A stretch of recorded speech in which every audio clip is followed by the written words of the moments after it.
benarkah Yesus disalib? Lalu ayat-ayatnya dikutip ini buktinya Yesus itu pingsan.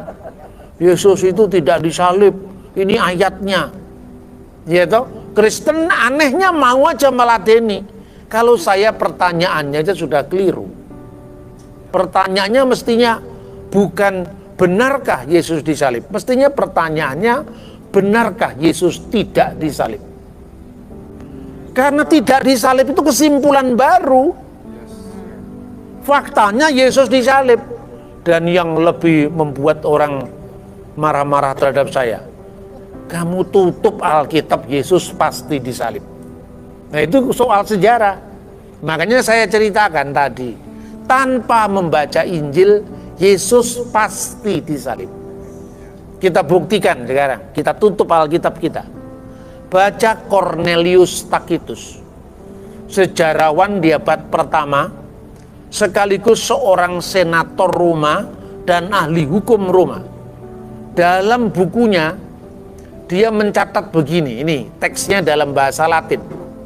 Auctor nominis eius Christus. Kristus yang dari siapa namanya itu muncul, kata Kristiani. Tibero imperitate per precuratorem Pontium Pilatum supplicio advetus erat. Kristus yang dari namanya itu muncul, kata Kristiani, disalibkan pada masa pemerintahan Kaisar Tiberius di bawah prokurator kita Pontius Pilatus. Sebetulnya Lukas itu sumber primer sejarah karena ditulis oleh saksi langsung, termasuk 70 murid. Dia dua orang yang jalan ke Emmaus itulah. Itu Lukas dengan Kleopas. Alkitab tidak langsung cerita siapa Kleopas.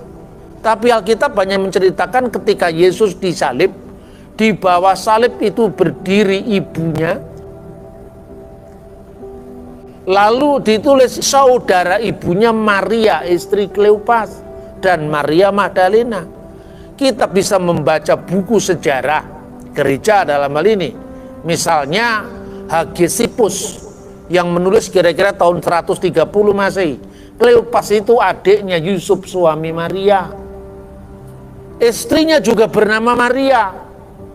Dan dia menjadi pemimpin gereja ketiga di Yerusalem.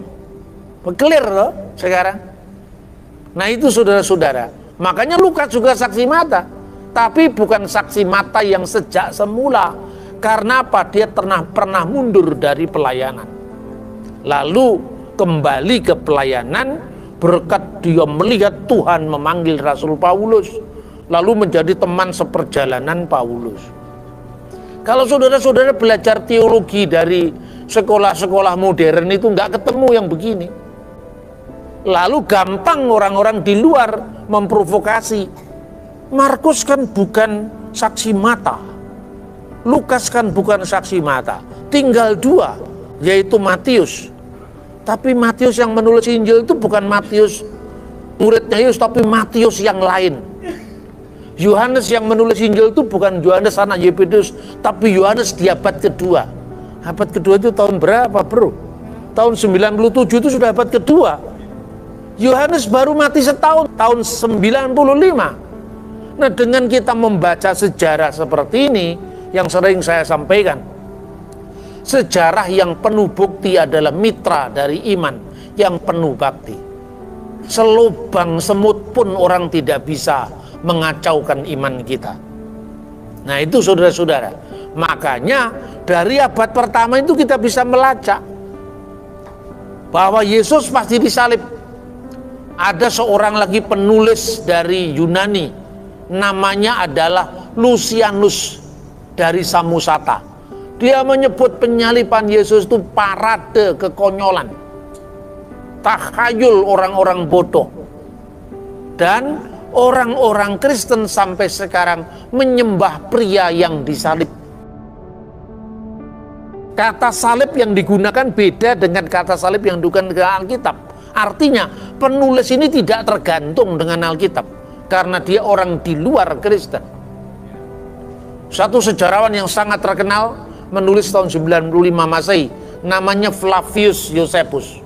Dia mengatakan bahwa atas desakan para pemimpin agama kami, Yesus telah disalibkan sampai mati pada masa pemerintahan Pontius Pilatus.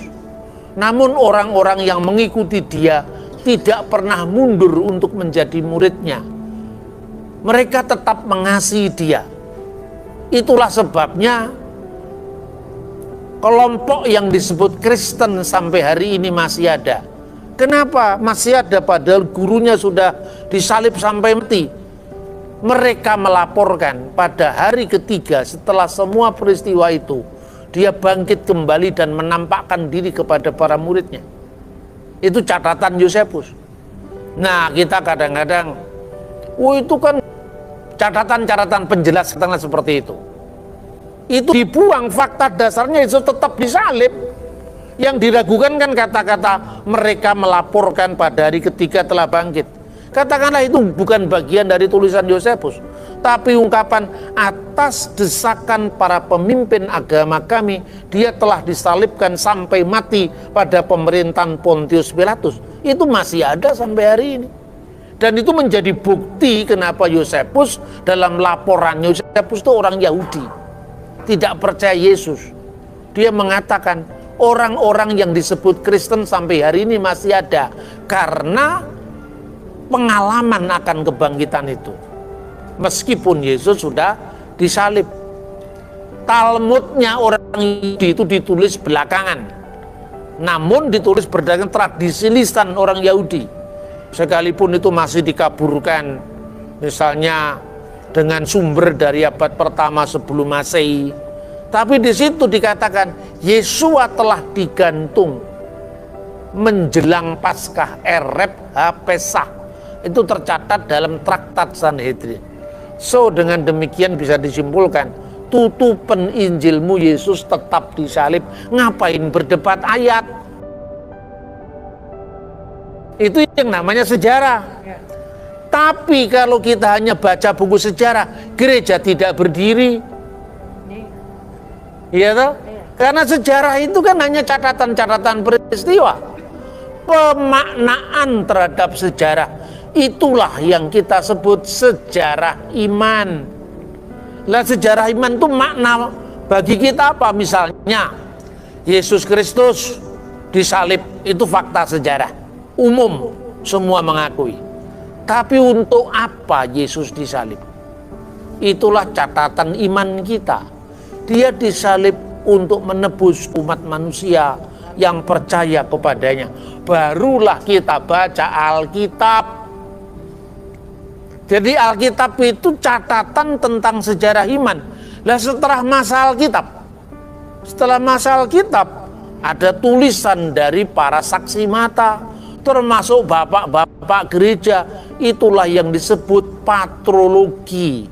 Jadi patrologi itu bagian dari sejarah iman. Tanpa patrologi kita tidak tahu siapa yang nulis Injil.